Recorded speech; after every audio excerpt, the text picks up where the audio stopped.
Hey, everybody. Welcome to the Wake Up Late with Dougie show. I'm your host, Dougie Almeida. It's Tuesday, or what the hell day is it? Wednesday? Oh, it's the middle of August, for God's sakes. And I am in Greenville, South Carolina, actually Simpsonville. I don't know what's going on today. I'm just watching the news so much. I don't know if I want to tell the truth or just be bullshit. I'm actually back from South Florida for a week in South Florida, back home in Simpsonville, South Carolina. And we're back. Great show today. Very funny comedian. And he's been on the show many times. And he's easily one of my best favorite guests on the show. And I always do this when I bring Mike on. I'm always like I'm trying to blow the guy or something. It's like, come on. Anyway, let's without further ado, let's bring my special guest today, Mr. Mike Kaplan. What's up, buddy? Hey, happy to be back as always. Happy for you to be as uncomfortably attracted to me being on the show as you wish. It's always a pleasure to talk to you. Thanks for having me. Well, thanks, buddy. And it's not a physical thing; it's more of a metaphysical thing between us when we talk. I've never, whenever I speak to somebody, I've never had something like your interpretation skills, your ability to just decipher without clouding the mind with other things and voices that are just trying to throw you off. Usually you say something to you and you get it. It's not, you know what I mean? Don't you ever speak to people where you're like, you try to say something and you're like, you trying to say this? I'm like, I don't even know where you got that from. Well, that is very kind of you to say. I understand that you do not want to physically blow my body. You do want to blow my mind because of the ways in which I maybe blow your mind. So thank you. It's Yeah. a pleasure to be here. The thing that you said, where you essentially were asking me the question, you said, Mike, it seems like you get it. Have you ever talked to people who don't get it? And let me tell you this, Dougie, I get it. Yeah, okay. Because it seems the ability to communicate nowadays, and we're comics. That's what we do. Our job isn't somehow to say some words with efficiency, and and paint a picture and make the majority of people kind of follow what it is we're trying to say, and it just seems that you have to, like, that's why my comedy lately, I'm more physical, I'm more, you know what I mean, I'll just sit there as a monologist in there, I'm trying to act it out so people don't get confused with what I'm trying to say.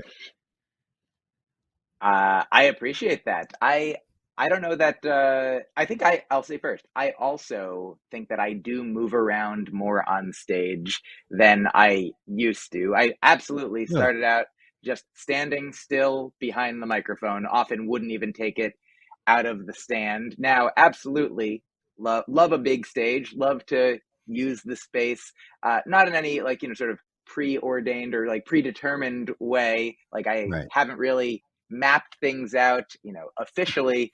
But it just, I remember, I think I was either at Montreal at the Just for Laughs Comedy Festival, or read or saw when Colin Quinn was there at one point and did a keynote address. And I think he was basically, talking to comedians, talking to younger comedians, talking to, seems like, directly to me from earlier in my career. And probably also, I think he was said to himself earlier, perhaps all of us earlier, when in the beginning, you're just trying to figure out what to say, like just do the, like for me, it was like math, like this plus this equals a laugh, hopefully. Like I felt like I was more asking jokes than telling jokes, which Yeah. sometimes all you have to do is tell it. And then if people are like, well, is this a joke? You're like, oh, yes, this is a joke.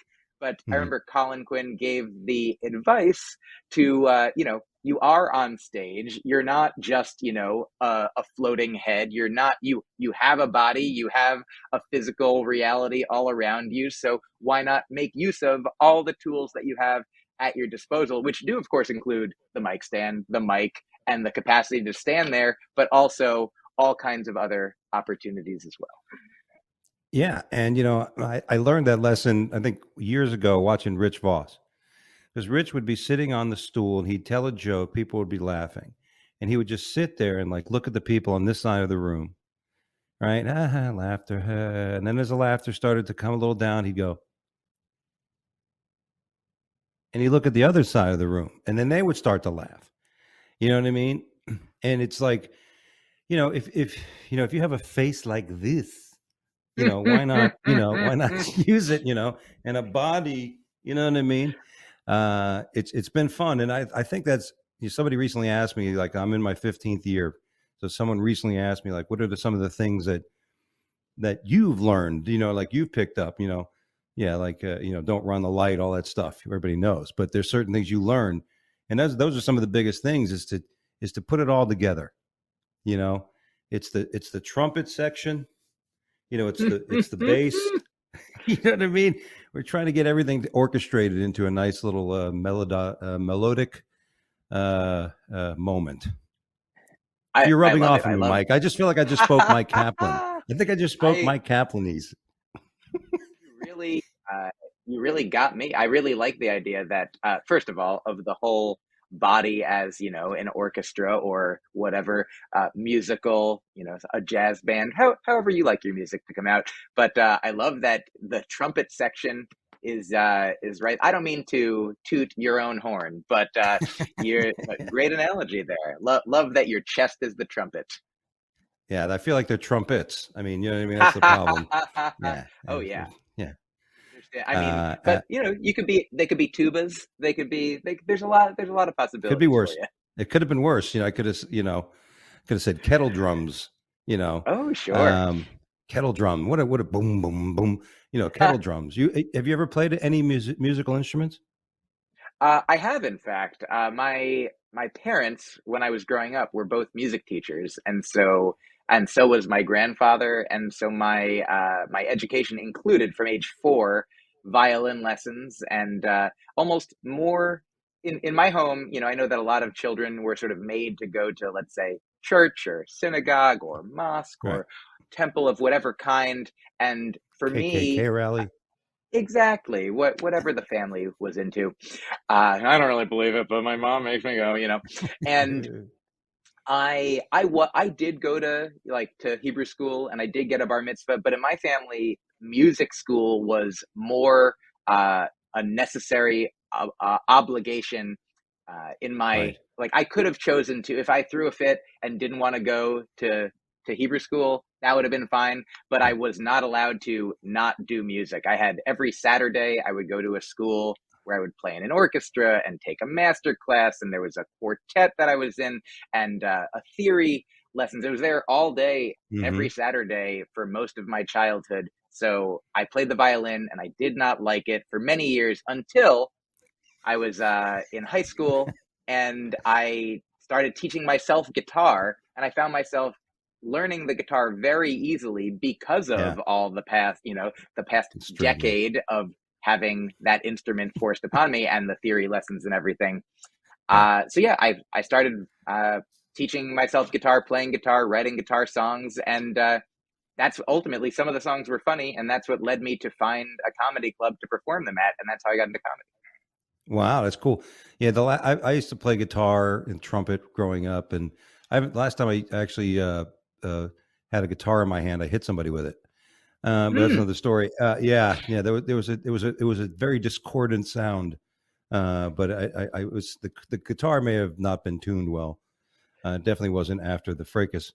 It's interesting how you learn the theory of it, and you learn, like I played guitar as a young man, and then I played the trumpet, which was interesting. And it just what else are you going to do? And it was I never was always amazed in school in the band class, the people that would choose to play the oboe, like these weird, like the trombone. You know what I mean? The trombone is a necessary aspect of a brass section. Excuse me, but who says I really want to, Dougie, I'm going to say a couple things to you. They're going to be truthful and joking in various Okay. capacities. But number one is, my mother plays the trombone. How dare you?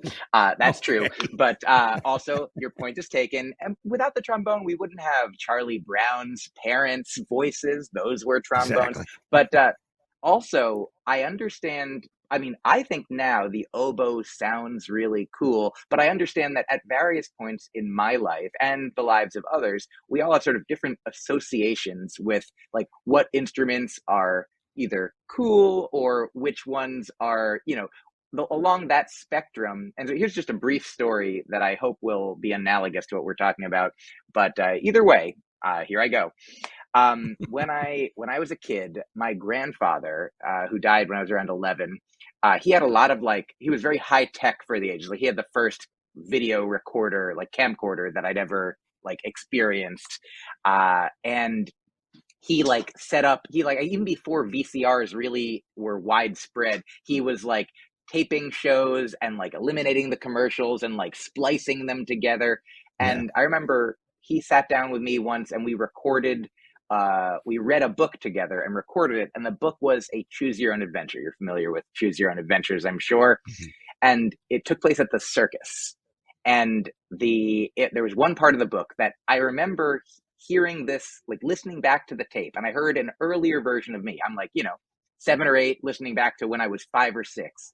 And the question was, do you want to go learn how to be a lion tamer, or do you want to dress up in an ostrich suit and entertain the crowd like that at the circus? And I remember as I'm listening back to it, I'm like, of course you want to be a lion tamer. The lion tamer, that's the cool thing to do. That's Yeah. He the gets guitar. laid. That's, yeah, Yeah. exactly. As a 7-year-old, my priority number one. And Well, I I had 3 remember older listening. brothers, Mike. So I had 3 older brothers. So that's what I was thinking. Understood. Makes a lot of sense. I was an only child, so I had no such frame of reference. But I thought that would be cool to be a lion tamer. But then as we listened to the tape, my 1 or 2 years younger self had chosen to dress up like an ostrich. So I'm even Yeah. within one's own lives, our priorities can change. A person who might have been the oboe, why would I ever want the oboe? And eventually you're Yeah. oboe one canobo, and you're a Jedi of music. Yeah, and then you're writing exactly. You're being flown across the world so you can record 15 minutes of music. I have a good friend, David Zaslav's in that business as well as doing comedy. Well, I guess the real instrument that would be a question would be the tuba. You know what I mean? I had to strap my trumpet onto my bicycle when I'd go back and forth to middle school. But if you had a tuba, either you had to have a family member, the tuba, you have to enroll more members of the family to dedicate to the tuba. It's true. The tuba for the lone wolf is a very challenging existence. Even also the double bass, the cello. There's some of these instruments that, I mean, one of the reasons that I say this jokingly, but also it does work well, that I started doing comedy more specifically than musical comedy, was I didn't have to bring the guitar everywhere. Even the Yeah. guitar is pretty easy to travel with. And Yeah. also even easier to travel with is nothing. Exactly. Between two, you're exactly right, because I sing and I play the guitar, and my friends have said, "Why don't you do parodies? Why you write stuff and it's funny and you sing them sometimes?" I'm like, but if you had a guitar, besides pissing off the act that's going to follow you, uh, you know, beside that, I'm like, yeah, but I got to take it everywhere. It's bad enough I got to bring a merch suitcase everywhere I go. So I'm with you on that. But I'm gonna work harder on my actual act as opposed to relying on some sort of secondary prop, as we'll call it. Well, that's interesting. Always interesting, Mike. When we open up the story. See, that's what I'm saying. None of this is written down in my outline, Ben. None of this, right? This is just coming straight from from this, just the opening of the conversation, and here we are, about 15 minutes into the show. See, Mike, this is what I'm talking about. I understand. Well, let me get to some of the topics here. I thought this was interesting, and that's what we do on the show. Some people say, "Why do you do news and then have a news story?" Because it's my show. I'll do whatever I find somewhat interesting. Like I was looking at stuff today. I wasn't going to do anything political with you, Mike. I'm not going to talk about Mar-a-Lago. I'm not going to talk about the new law that just got passed, electric car. Maybe electric cars. I would talk to you about. But the first thing that hit me when I was thinking, what am I going to talk with Mike Kaplan about, was this quote: "What is the sluttiest thing a man can do?" End quote. And I figured no better person than to ask Mike Kaplan, who on this show has admitted that he's been in open relationships and believes in, free love and all this kind of shit. You know what I mean? Mike would not walk away from an orgy unless there were questionable characters involved, I'd imagine. A fine point. I would say that, yeah, I'd want to know who was involved. But Yes, that is absolutely a part of my history. I believe that everyone should, know what, just try to discover who you are and what you like and what you're interested in your own life and in a partnership or multiple partnerships, should that be what you choose. And there is a great book in the literature of open relationships called The Ethical Slut. So I would say that in a world in which a lot of people have sort of a monogamous centric view, because that's what uh, has been initially presented by by mainstream society, by fairy tales, by pop culture, by media. I mean, obviously today, so many Thousands more of years options. of Yeah. tradition, but go ahead. Yes. Oh yeah. Well, I mean, thousands of years of tradition. Look at your original Judeo-Christian situations. They involved, like, in fact, Judaism and Islam came from two Oh yeah. children of Abraham by different women. Concubines were normalized. It Mm. was back in a time when women were property owned by men and men could own many women. So if you're Yes. talking about thousands of years of tradition, you're actually talking about a couple decades of tradition. Yeah, like as we call it, the good old days, Mike. You know, I get it. Yeah. But back then they didn't have makeup, and so if you had to find, if you had to search the world for a concubine, it was probably hard. It's like trying to find a hot woman in the middle of Wichita. Um, Hmm. but this is, I mean, nothing against the women in Wichita, nothing against them. I mean, you know what I mean? You know what I'm saying? I mean, Wichita is I one of actually, those states. yeah, I think I understand what you're saying. I don't actually know that I've ever been to Wichita, so I have no specific knowledge, no direct knowledge of the circumstances. You have never been to Wichita, Mike? Ugh, world I'm not traveler, sure if I I know. have. I know my girlfriend's family, my girlfriend's mom and siblings live in Kansas City, Missouri, and I know that I visited them a lot. And so I've been to Hmm. Kansas City, Kansas as well, and I've been to Lawrence, Kansas, and I've been a few other places, Overland, Kansas, a lot of the Kansas parts that are close to Missouri. So you've been to Wichita, Kansas. I've absolutely been to Kansas. You covered Kansas. Oh yeah, I've covered at least the eastern sliver of Kansas for sure. Okay. And I think I performed at a college somewhere right in the middle of it at one point. Hmm. And fond memories. Big Yeah. big fan. And I bet you can find. And also, I mean, when we're talking about beauty standards, conventional beauty standards, like we all don't find the same exact person or type of person attractive as well. There could be people there's probably some wonderful orgies in Wichita happening right now. Yes, I would imagine. But that's what I'm saying. Everybody's at a certain level, uh, and that's not that's an orgy that hopefully nobody has a camera. But here's some things. The Twitter is joking about what is the sluttiest thing a man can do, when people were like, Sure. leave it open. Some of the comments, the sluttiest thing a man could do is have a big nose. I mean, I guess I'm not sure I I'm understand assuming. that one. Yeah. Well, I'm guessing he has a big nose. I would hope. The sluttiest thing a man could do the first the sluttiest thing a man could do is be sweet and put in effort.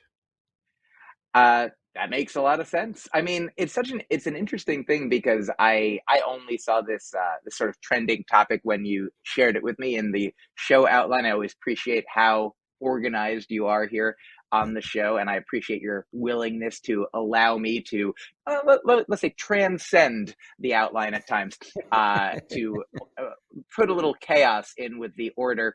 But it does seem like most of those examples that I looked at, they are from like the sex positive definition of of sluttiness. And I mean, I feel like even it sort of transcended sluttiness itself, in that most of the examples given were like, I mean, if the question is, what is it that a man can do that uh, that in which he engages with sleeping with as many people as he wishes? I guess here's my answer. I've determined it. I Yes. think the program was running underneath the whole time. Yep. Probably the sluttiest thing that a man can do is be gay. Well, yeah, I think so, because that's really thinking of yourself. It really is truly thinking of yourself. And just on the basic level of there's many different individuals to which like this generalization will not apply, and there are many sociological reasons for why, but in general, gay men historically have had more sex like per gay man than like almost any other group of gender and sexuality. I was going to say combined, but that won't really make sense. But because men, I listen to Dan Savage's podcast a lot. I've probably brought it up on your podcast. Dan will sometimes say that straight men would have as much sex as gay men would, but they can't because straight women won't. And there are many reasons for why that. But when it is man and men, when you're a man looking for men to have sex with, there's a lot of men that will want to have sex, a lot of men who will want to be slutty with you. And as such, I think the sluttiest thing a man can do, if you want to be a slutty man, be at least gay, bi, pan, or flexible. Yeah, I think Mike said it best. So, if you're going to be slutty, you have to really go all out. And you're right. You're right, because scientifically, heterosexual, a man and a woman, how much sex are you having if you're that? Well, you really have to find a partner who's willing, like you're saying. And a lot of times women, are judging you, number one, if they're going to have sex. Two, if they want to have sex. B, if they want to get all this shit's going on. If two women want to have sex, they're one of those, if not both, are dealing with the same issues.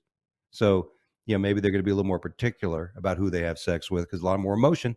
But when it comes to two guys, fuck away. And, it's like, you could, that's the thing. Like, I think the last time I was in a gay bar, which was about 2 days ago, I was in Wilton Manors, and we did a show there. And after the show, the room was sexually nothing not like any club you ever been in.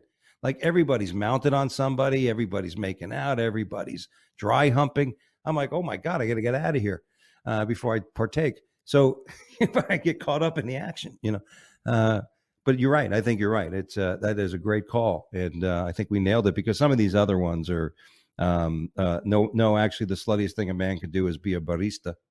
I think Mike, yours is definitely overweighting that one.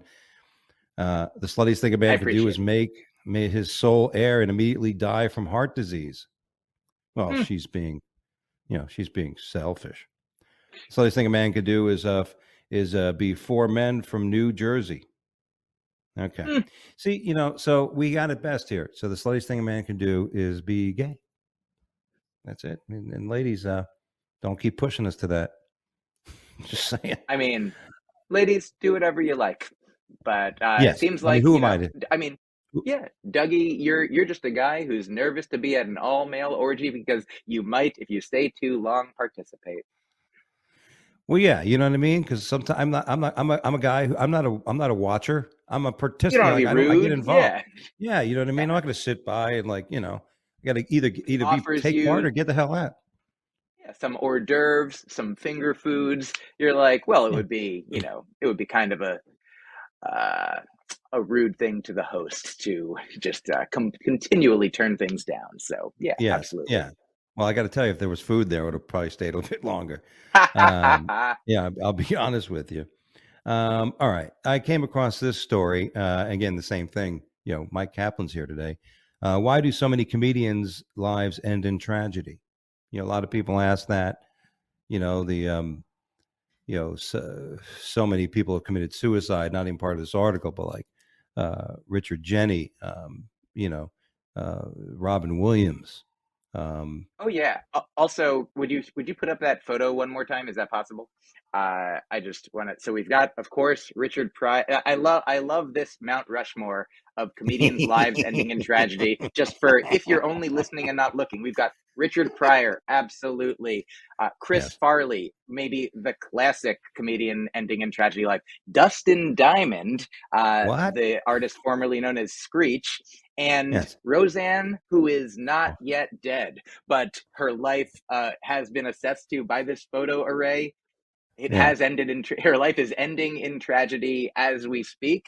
I mean, the question is raised in as a headline in sort of a titillating way, as headlines often are, like where the issue of like mental health in comedy and life also beyond comedy, like it's a good question. I actually don't know numbers wise if do comedians deal with depression and anxiety at a higher rate than the rest of Hmm. the population, or is it more the idea that comedians themselves are more likely to, if suffering from those things, be talking about them because that is the job, that is the Right. task, the path of a comedian is to talk about what the comedian is experiencing, which often, I mean, there's so many wonderful comedians like Maria Bamford and Aparna Nancherla who talk about their struggles with mental health, with mental illness, and in some ways, I think, might even thus be healthier than people who are experiencing the same things and are not talking about them. So, like, I mean, there's many variables here. And I think another element is, of course, that when there is like when a life ends in tragedy, if there's a drunk driving accident, a Sam Kinison kind of situation, or a Mm. Chris Farley or a Richard Jenny, of course, like these are things that like stick out, they leap out, they spike up in our experience. And also look at all the comedians that have ever been, look at the ones that did, if they Yeah. make it to 90, like I think Don Rickles just died at 90, Jerry Lewis lived a long time, Phyllis Diller was an old woman, Yeah. like Betty White, not a stand-up but a Yeah. comedy related person. And plus look at all the comedians that are still alive, still living, still working, Yeah. still thriving, like numerically. I think there are more comedians alive than dead. Yeah. I think I agree with you on that stat. I don't think we have to, quantify it or prove it, but Oh I no. agree with that. And if you're right, if you look at it, I guess as a percentage of the populace, I guess dentistry probably still has the highest suicide rate, right? In comparison, if we compare the profession. The psychology field is also Oh particularly yeah. fraught. Like Oh if we yeah. if we look at these numbers, there's like, of course, like the world is a challenging place to be alive in and a part of, and I mean, it's good actually. At least, I mean, psychology is a relatively, newer field, a newer science, at least in its more modern forms. Some say that the Buddha was actually one of the first psychotherapy practitioners, a couple thousand years ago, and that Buddhism Hmm. itself is sort of like a self-diagnosis process of, using one's mind to look into one's mind. But it's nice that there are more tools today that people have available, like talk therapy, like cognitive behavioral therapy. But yeah, definitely, there are some people, your Greg Giraldos, your uh, and such who are. Yeah, there is, I guess, the question. If you're asking the question, why do so many comedians' lives end in tragedy? I mean, the short answer that I almost never give is I don't know, but it does seem like that we're all doing our best, with the Yeah. tools we've been given, and we're working on it.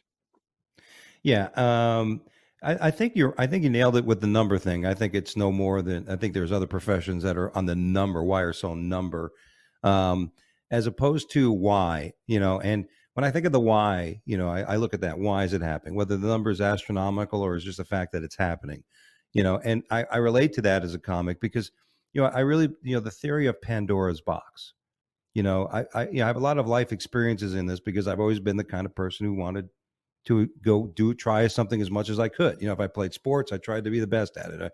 Martial art, you know what I mean? So I always tried to get it, so that, like in sex, it's like, so the first time you're in a threesome, wow, of course you come in 30 seconds, you spoil the date, but that's the first time. And Of then you get used, course, yeah. yeah, then you get used to it. And, and after a few years of that, and you have that kind of lifestyle and blah, blah, blah, blah, blah, and you do this and there's more crazy, where do you go from there? The idea of Pandora's box is you get to experience all these great pleasures. And like as a comic, there's no better high to me than watching hundreds of people smiling or laughing their asses off to the things you're saying, right? I mean, that's why we do it, Mike. I mean, when you think about it, that's the drug. I mean, when you're up there and even when you make up something and it, on the spot, you improv and boom, people start dying laughing, you couldn't inject enough heroin into your body to be the same. Am I right? Well, I've never injected any heroin into my body, so on that particular, I take your point in spirit, absolutely.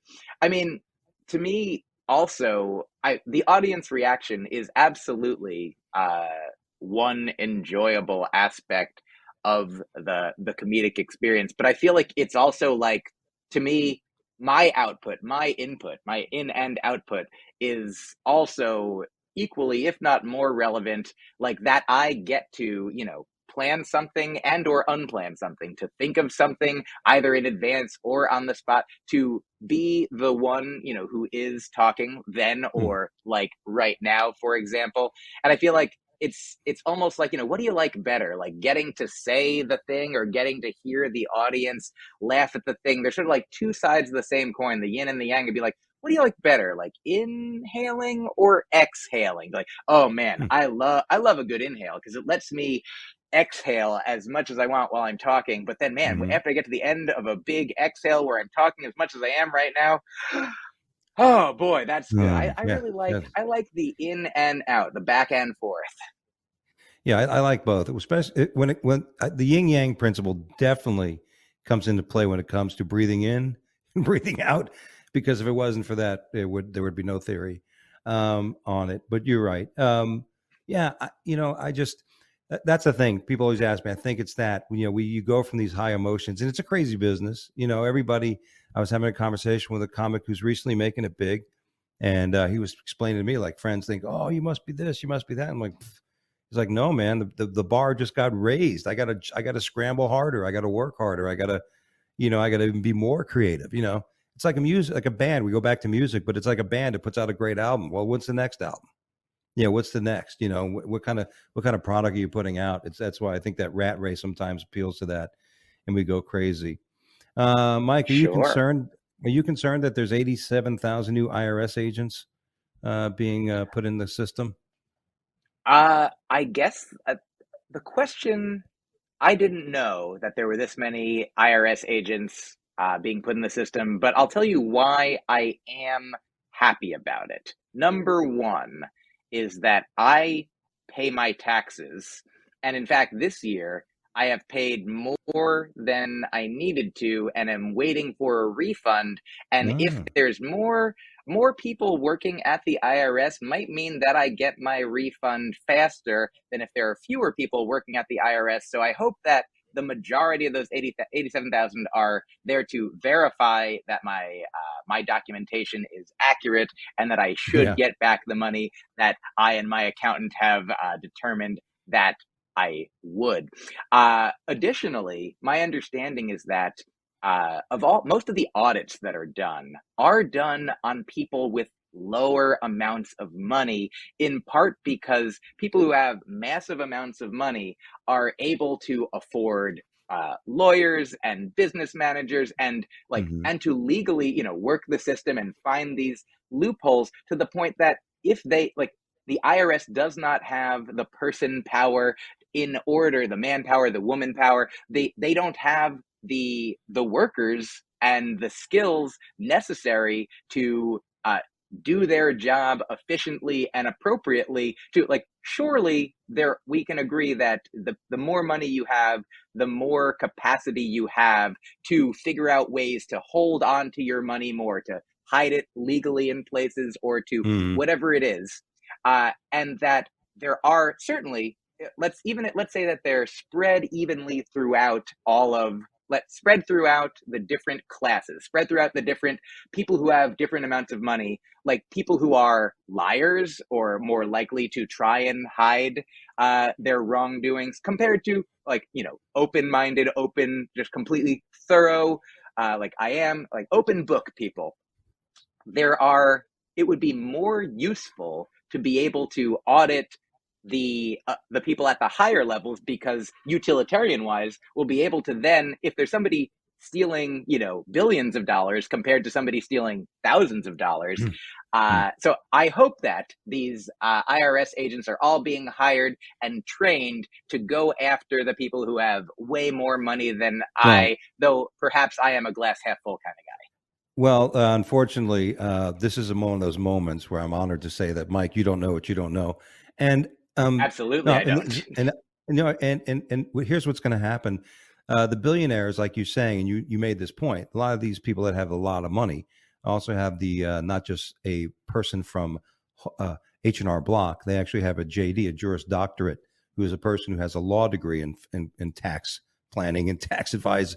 So they take care of everything. The corporation, everything's set up. It's a machine. It's like, and the IRS doesn't want to spend millions, if not billions, fighting legally over such discrepancies, as we'd put it.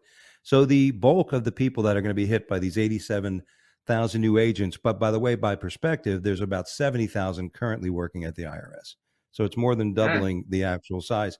Also, these people are being armed and buying ammunition. Many aspects of the government are also lining up bullets and ammo, from all these different departments. The IRS agent needs guns, and that's where they armed. So they're going to go after small business owners, people that have corporations. A comedian like me, I have a corporation. I bring in revenue as a corporation. So there's deductions, and they're going to, we're going to come and waste your time because you're not going to spend $1,000 to hire an attorney to fight it.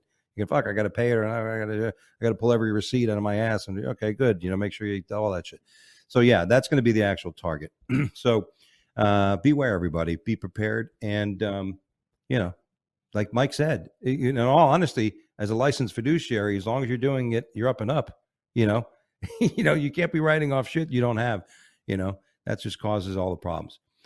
Did you know? Also, just quick thing. I know you said you don't want to get too political today, but I did just, because I hadn't heard this story, just did a brief Googling of IRS guns and found on PolitiFact, apparently it was Matt Gaetz who said on Tucker Carlson that the government is arming the IRS because Joe Biden is raising taxes and disarming Americans. And this article just makes the point that Biden is not arming up the IRS with guns and ammunition. So I just wanted to. The precedent on that argument is not arming; they are armed. In other words, even in the job descriptions of the new employees, well, you'll be armed. You'll be expected to inflict and have the go after people who are wrongdoing. So it's interesting. And my understanding, it seems to be that the IRS does purchase guns and ammunition for special agents in its criminal investigation division, which is a law enforcement branch. Right. With the criminal is usually when the people find out, or maybe that's when it starts with the audit and then they go after the criminal. So either way, if you're the typical IRS auditor that Americans would encounter in a routine audit are unarmed. So yeah, I don't think people have to worry about it. Yeah, because that's the nose. That's the sniffer. The sniffer comes, they do the audit, they sniff, and then if there's something wrong, that's when the next escalation goes into, and that's the escalation is the main word. It actually says the IRS. One more de-escalation. Apparently, the IRS did spend about $725,000 on ammunition this year, but that is not unusual and actually is a bit less than what was spent in other recent years. And this is not new or unique to the Biden administration. They've been made for an IRS division that's been armed for more than a century. Well, even as something I even said about the last Bush, when they were talking about trying to raise taxes, what Bush did was actually increase the size of the IRS. So increasing the size of the agency is not necessarily a bad thing. To talk about how much ammo is purchased on something that's really not using that much ammo is like statistically variant. If I choose the date and I pick the year, it's just an ebb and flow kind of number anyway. So it's not the point. What's not been taken into place is what the guns and ammo are being purchased for the 87,000 people yet. That number has not yet been determined. But when you double your size, you will increase. That increase may not mean anything, but the important thing is there'll be a lot more armed people to enforce the rules of the IRS and collect. All right. So Salman Rushdie, he's a writer. When we have freedom of speech, I think an aspect of that is a very important story to me. But he got attacked in New York, in your hometown. They finally caught up, and poor guy's not doing well. This guy was. Can you imagine telling a joke and then having the Ayatollah of Iran after you, Mike Kaplan, because you told a joke about a world leader? Would you? Oh yeah, I would not want that to happen. I don't want anyone to be attacked physically. It's nuts, This guy, it was years ago that they had the Satanic Verses book came out, and they were supposedly after him. Like, they're not. The Iranians aren't very good at chasing down people. And then after we, droned the general over there, and now they've been threatening Mike Pompeo, John Bolton, and even supposedly Trump. So, Oh yeah, we'll see what I'm happens. anti death threats, anti violence, anti people attacking people regardless of what they're saying. I absolutely am for people saying what they believe and what they want, and if other people disagree, to use words as well. Also, I don't know if you said it was in New York City, it was New York State where it happened. Not it was Oh yeah, actually pretty, like maybe 6-7 hours from where I live. you're right. So Closer I to stand Ohio, corrected. in fact. Yeah. Yeah. Exactly. When you think about it, it's amazing when people go to different parts of New York, they don't realize. Well, it's like Florida, right? Florida, you could be in the Keys, you could be in, in Tallahassee. I mean, Oh yeah. any number of different places. All right. So let's lighten things up here before we go much further. A couple things. First of all, Of course. have you ever seen a bear hopped up on like this? This is funny. I Just in mean, the video that you sent me earlier, I'm very happy to look at this see animals getting into psychedelics. Look at him. I mean, look at him there. It looks like a fake bear. I mean, he looks like he's a. Look at him. I'm fucked up, man. Oh yeah. Ah, the poor guy. Look at him. Yeah, I hope he's doing okay. So fucking crazy. You know. I mean, you look at those. You think about animals and humans. I mean, we all act the same when we're all messed up on that kind of shit. I mean, We should. I mean, we are animals. he looked like Absolutely. a few of my friends, like after in college, who got really wasted in the back seat. I mean, they looked like, hey, that was my friend George. That's very funny. And before we go to it's time for the news. One last thing. I always love when I see something. Oh, I never knew that. I don't know. I believe in the philosophy. I don't know what I don't know. Yeah, that's what made Socrates the smartest person on earth, because he claimed to not know anything. He's like, I don't know shit. And so I love that philosophy of I don't know what I don't know. But did you know what a knocker upper was? I had heard about this earlier this year. So I went 40 something years without knowing what a knocker upper was. But my understanding is that they were previously, they're basically like the people whose job was stolen by the alarm clock. Yeah, the knocker uppers were the original toll gate placer collectors, right? Toll gatherers, VCR repairmen, as we'd say, those who have fallen by technology. These are people in the early times of England, before the alarm clocks. Go into these industrial towns where everybody had to get up. Everybody worked at the same plant. Everybody worked. This guy would walk with a stick or some sort of peas and throwing rocks and shit. Wake up, fuckers! Get to work, fucker. Come on, you wankers, get up. I think it's something like that. Probably. I don't know. I'm, That's a maybe good bored. impression. Yeah, I could have been. I mean, If I wasn't looking right at you, I don't know that I would have thought I was transported back into jolly old England. Come on, Michael, get out It of was your good. bed, Michael. It's time to come and shake the sheets, Michael. Get out of there. Stop writing that book. Stop playing the fucking violin. Nobody likes the Oh violin, yeah. Michael. Oh, thank you. I'm sorry. I didn't realize I had to get to work. But that's what they did. They went up and woke up everybody, the knocker uppers. So there you go. All right. Without further ado, it's time for the news as a joke. This is where we take headlines and try to extrapolate as much funny out of it as we can. This story is just great because of it. And, again, I when I think of Mike Kaplan, I think of funny, well thought, well written, and a sexual guy. You're a sexual guy. You're expressively. I mean, you're just like you said, whatever, freaky deaky, whatever. And but the royal rumor might be inspiring straight men to get pegged, and that's beautiful. There's a royal rumor spreading around England about a particular royal who likes to be pegged. Now, Michael, maybe some of our watchers, listeners, don't know what pegging or being pegged is, but I think you can apply a proper definition. Happy to provide. In fact, I previously already brought up Dan Savage of the Savage Love Cast and the column Savage Love, a sex, relationship, and otherwise advice column. Dan Savage was the person who, in his column, along with his fans, coined the term pegging, which initially was a reference to an act in which usually a heterosexual woman would have anal sex with a strap-on, and the recipient was a heterosexual man. So Mm-hmm. I mean, these days, of course, people of all genders and orientations can engage in whatever sexual acts they wish, including pegging.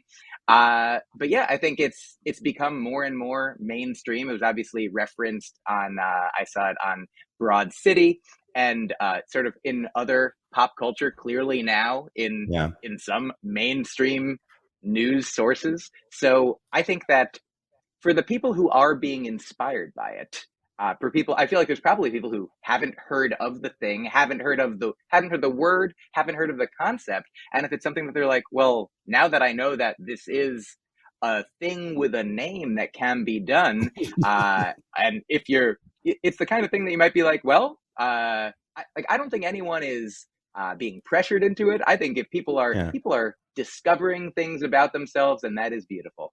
I agree with you. I don't think there's a man on earth, whether he's heterosexual or gay or whatever, hasn't thought about shoving something up his ass. There's a lot of people that do weird things with Coke bottles and these frozen eels and all kinds of things like that. And as we said in the previous show, as a man, if you are going to shove something up your ass and you're by yourself, put a string on it.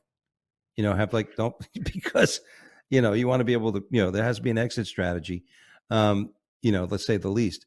But yeah, you're right. I mean, this is the pegging, the thing about pegging, it's like, it's not an attract, like it.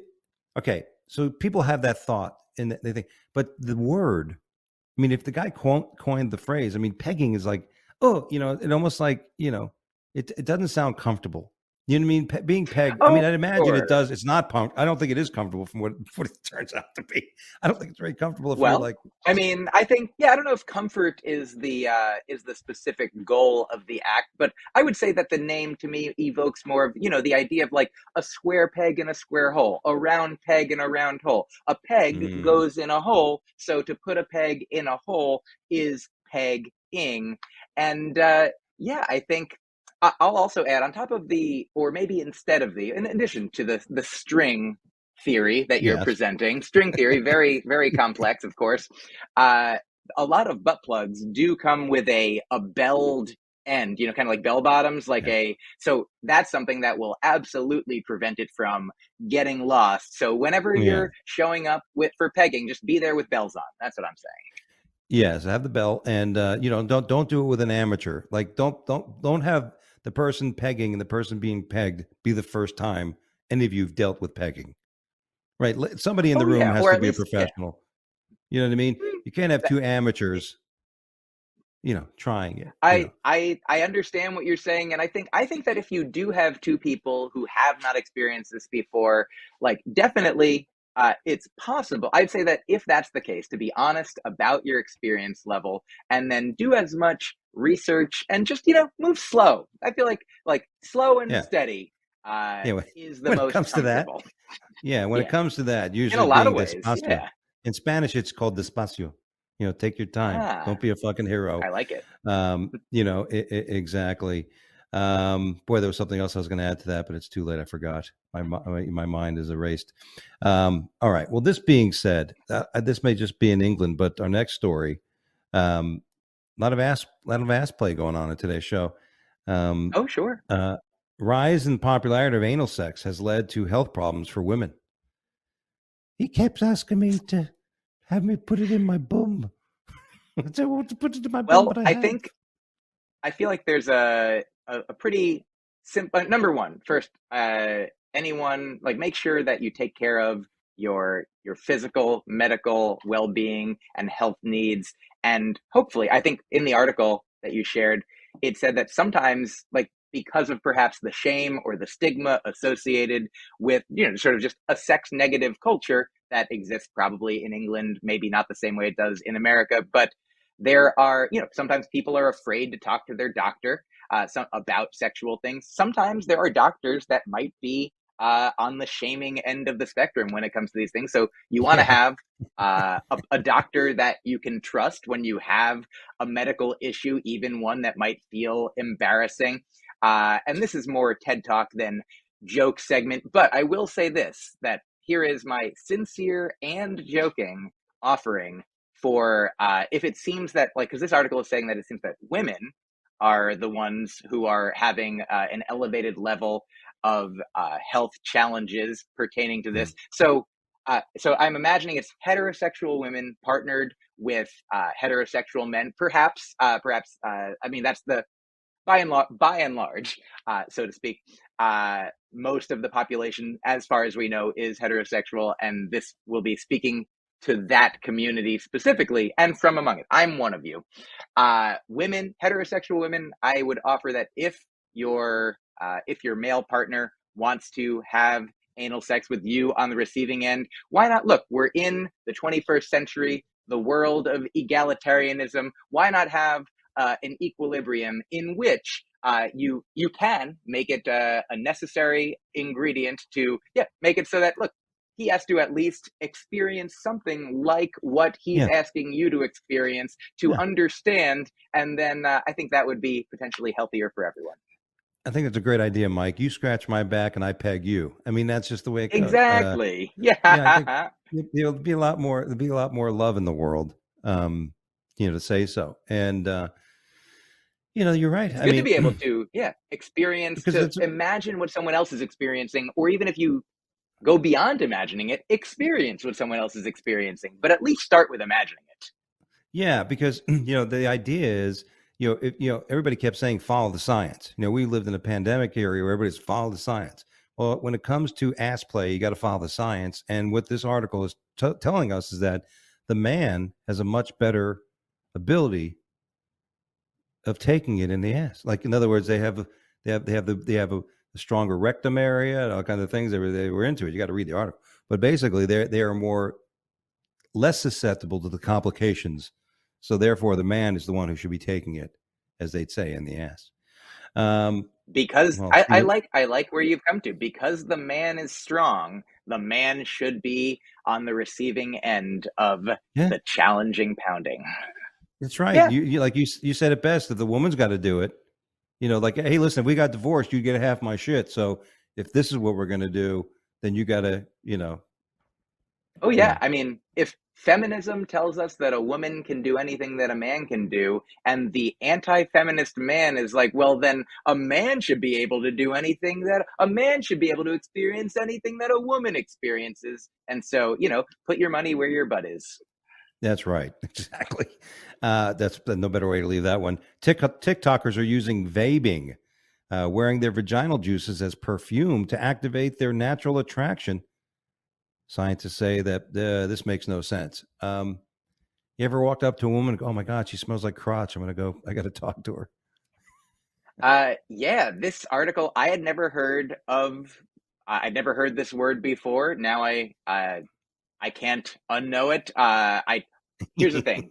My girlfriend is very big in the fragrance world, in the fragrance community. She collects many perfumes, colognes, other fragrant items, and she's educated me a lot about it. And so when I first read the headline, I was like, have you heard of this? And she said yes. And I said, why didn't you tell me? And she said, I wanted to protect you from it.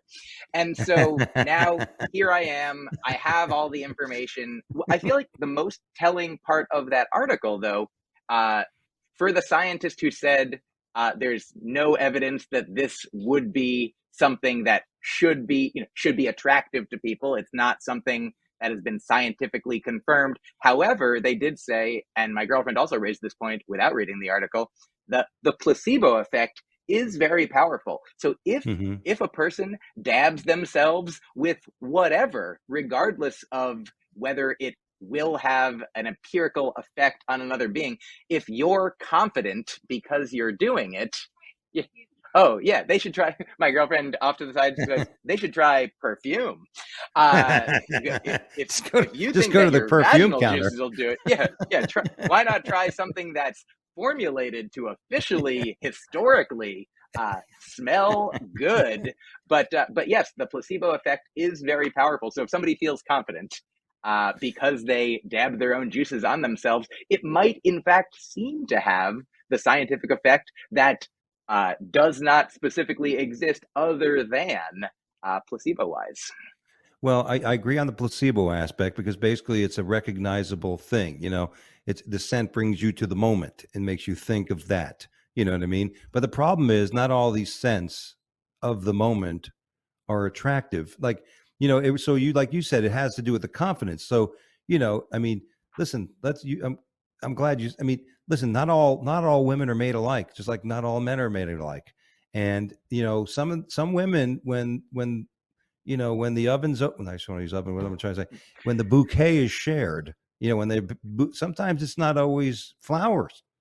Sometimes, listen, I've walked away from some that have been. So you want to be like, you want to have confidence. If you're going to swab that, you're going to reach down and swab that and put it around your neck. You better make sure, put somebody in a Pavlovian moment where they're either going to drool or run away. I agree 100% to that. Yeah. I agree. You know what I mean? Oh, Um, look at that. I We're in the section yeah, where we agree, and I always love it. yeah. You know what I mean? Vaping, like, you have to be confident in what you're doing. You have to be confident in what you're doing. And you're right. Why go through all the problem when you could just go to the perfume counter at the mall? You know, and just get some Avon. Just get. I mean, do you have a particular cologne you wear, Mike, when you want to smell good? You don't rub your ball sweat on your neck, do you? I mean, you don't want to do that type of thing. That's a great question. The answer, of course, yes. You are right. I do not do that. I do have, so before I met my girlfriend, I did not ever wear cologne. And these days, I don't wear it all the time, but she has from her collection, which includes, there are certainly some colognes and some perfumes that are seemingly presented as for one or another gender, but in fact, like over historical, shifts, it is like the things that once were masculine might be thought of as feminine now, and vice versa. But so she has some scents that were meant for men theoretically that she likes for herself, but then she has some that she's like, I think this one would be good on you. There's one that I like in particular called Burning Barbershop. Uh, Hmm. and I forget it's by, who is it? DS and Durka. And so that's the one that I resonate with the most. I really like smokiness, a smoky smell, a smoky Oh, flavor. wow. Like I like a barbecue chip, I like a Yeah. barbecue I tofu. love barbecue. I Yeah. like a barbecue perfume. So it's like it really does sort of smell like a barbershop is on fire. Burning Barbershop by DS and Durka. Wow. What was the name of it again? Burning Barbershop. Burning Barbershop. Wow. It sounds like a rap album. From Absolutely. from Here, we've got Grandmaster T. a visual aid for us. This is the bottle Oh, right that's there. cool. And that's a woman's The perfume, new you say? bottles look different, apparently, but this one is It's a beautiful. It unisex. smells great. It's a unisex I think, perfume or cologne. is it unisex or is it meant for men theoretically? I She's mean, just going to tell anyone you can it's use it. unisex. So you keep Yeah, wearing it. She's just going to tell it you, is a little more, yeah, it's fine. masculine, she says. Yeah, like a Oh, yeah, barber shop. It's not a salon. It's not the yeah, beauty parlor, which is what my mom and grandmother yeah. would say they would go to. I'll be 100% honest to you. One time we were at the Epcot, Food and Wine Festival, and we were in Italy. And I bought a bottle of Salvatore Ferragamo, which I sprayed it when I was there. And I'm like, oh, it smells great. I bought it and I was wearing it for a few weeks until my wife realized and found out that it's a woman's perfume. So, I mean, truly, the fact that you enjoyed it, like, there is nothing inherently or innately one gender or another about a scent. So, yeah. what was it, Ferragamo? You say Yes, Salvatore Ferragamo. Oddly enough, I mean, Salvatore Ferragamo. yeah, Mm. and I My girlfriend wore says it. that's a brand that they make a bunch, but understood the one that he had was apparently a woman's scent. That, yeah. Yeah, yeah. And listen, I thought it was great, and I mean, oddly enough, that was the first time I was ever pegged by another guy. But that's a different story. Ah, well, Any rate, trying to if I call may back. briefly, oh yeah, that was very good. I like it. I'm sorry to steamroll and interrupt, but you just reminded me of an experience I had with my dad when I was a child. I've thought about a lot recently, actually, that when I was in like maybe second, third grade, MC Hammer came out with "You Can't Touch This," and I Mm-hmm. loved it. And I've since then, as an adult, as a later and older child, like I was big into hip hop, love rhyming, love like the beauty, like it's like they're poets, you know. Right. Amazing hip hop is fantastic, but when that song came out, I liked it, and I told my dad, and I said I really like this song, and he said, "No, you don't." And I was like, "Oh, I guess I don't. I didn't realize. I mean, Yeah. because he didn't, because it wasn't his thing, and he saw me as, you know, at the time, you know, a little him or an extension of him. So it made Yeah. sense that he's like, this is the way that I feel. So it's hard to imagine how you feel. And so I feel like you should go get that perfume again. Get back to Epcot. Get that Yeah. perfume and wear it as much as you want. Oh my God, you're right. I think I'm gonna do that. I'm gonna get that and wear and have to turn down all those guys. God, guys, I'm heterosexual. I just like the cologne. It's perfume. it, it Um, could be. there you go. You're right. I think you're right. Go with my the original instinct, Mike. You know what I mean? Um, Oh yeah. next story: Lancastan thief who scooped coins from a monkey enclosure pond now at risk of having herpes.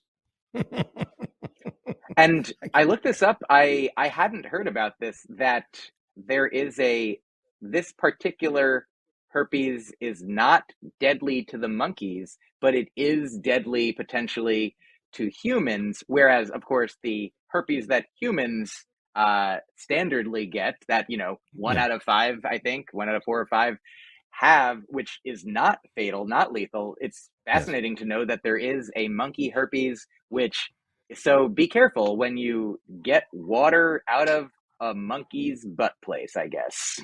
Yeah, you know what I mean? It's like, yeah, herpes. I hope I don't catch that again. Um, you're right. Hmm. Here's, I want to know. I looked through the article and it didn't say. I don't know if it said how much money he stole. I guess they didn't know because nobody had an accounting aspect of money that was thrown into the well. But you know, he got away. I was just wondering now. This person's sitting there and they don't know who he is. They don't know who the person is. And I say he. It could be a them. So they are standing around looking for like postulates and in all kinds of nonsense, you know. But at least they got about 98 cents or 100 Oh or yeah. 100 Well, pounds of euros.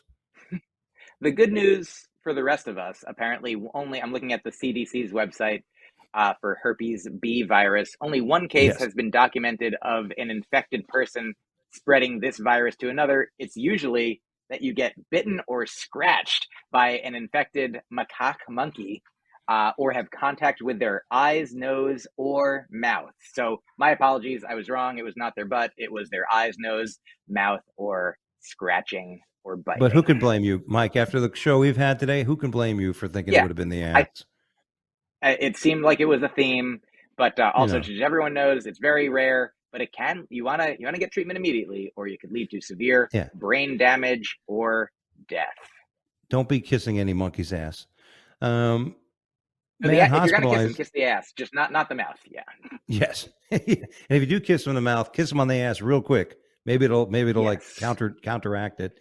A man hospitalized after giving himself a nose job, prompting YouTube to remove a video of the rhinoplasty video. First of all, anybody who thinks they can do surgery on themselves, um, you were talking about taxes earlier. If you're going to do something by yourself, try to do your taxes first. If you could do your taxes, that's somewhat of an education level that would get you to the point of becoming a surgeon. Um, but the guy screwed himself up. Like, who's thinking like, okay, this is what I do. They don't think the minute I carve into my nose that my pain's gonna cause all. I mean, like these Fix-A-Flat, the women in Florida that go to these behind a gas station and they get Fix-A-Flat put in their ass so they can have bigger asses. Mm. You know, I but mean, yeah, definitely for medical treatment, I recommend having someone else do it. first. I'm on the same page as you. Yeah, there is. I'm reminded of this story from Buddhism that I like a lot, that I doubt has any applicability here, but I'm going to share it because it might have applicability elsewhere. But there was a story of a monk who removed his own tooth. He had a sore. He had, a tooth that needed to come out, and he used pliers and took it out. And somebody else asked him. They said, "Didn't that hurt a lot?" And he said, well, it didn't hurt when I thought about doing it. And it didn't hurt when I walked to the shed. And it didn't hurt when I picked up the wrench. And it didn't hurt when I grasped the tooth with the wrench. When I pulled it out, it did hurt right then. But then afterwards, it didn't hurt that much either. So that's sort of like a lesson in mindfulness. But please don't apply that to a do-it-yourself rhinoplasty. Yes. Don't like take your time to do it. Don't walk to the shed. If you just add more elements to it, you'd be much better off with the total outcome. Yeah, you're right. Everybody should have health insurance nowadays. And if you want to listen, a nose job isn't like a life, like it's an elective surgery at best. It's an elective surgery, and elect to do it with somebody else. Like Mike says, first of all, somebody else. Oh yeah. Don't elect yourself. Yeah. Yes, preferably a doctor, but a paramed or something like that, or just somebody who's a notary. At least a friend. Yeah. Yes. Anyway, that's all we have time for in the Wake Up Late with Dougie show. I want to thank Mike Kaplan for joining us today. We always love having him on the show, and he's a phenomenal comic. Mike, what's coming up? Where can people find you? Thank you for asking. Mike Kaplan, spelled the weird way that I spell it, at MyQKaplan. If you put that in to all your social media, that's my website. I have a newsletter that I send out for free each week, or you can subscribe for more at mikekaplan.substack.com. My latest album is called AKA. All my albums are recently back on Spotify. They were gone for a while, and I'm thrilled that they're back. So you can listen anywhere that you get your streaming and or downloadable comedy content. And later this year, I'll have a Dry Bar special coming out. So keep your eyes open for that. Your ears open, really, both. It'll be, you can look and listen. And put Mike Kaplan where Mike Kaplan goes, and you'll be able to find Mike Kaplan. Thanks for having me, as always. There you go. Our pleasure. Keep your ears open, but everything else shut. If you haven't learned anything from today's show, close the nose. Yeah. There you go. Thanks so much thank you so much for joining us, Mike. Awesome as usual. And that's it for another episode of the Wake Up Late with Dougie show. I intend on being back next week, waiting to line a few guests, see what happens. But until then, don't forget to follow us on Instagram at the Wake Up Late with Dougie show, and on Twitter at Wake Up Dougie, and of course our fan page on the Wake Up Late with Dougie show on Facebook. That's where you watch us. And we do need you to go to our YouTube channel and subscribe to the Wake Up Late with Dougie show. We doubled up. We actually got a nice increase after a long time. So we're really going to start pushing the show to the YouTube channel and making some other changes coming up in the new year. Be excited to have you all join us. Aside from that, God bless everybody. Stay well. Be good to other people. Like Mike said, worry about yourself, take care of yourself, and help others when needed. God bless. See you here next time at the same spot.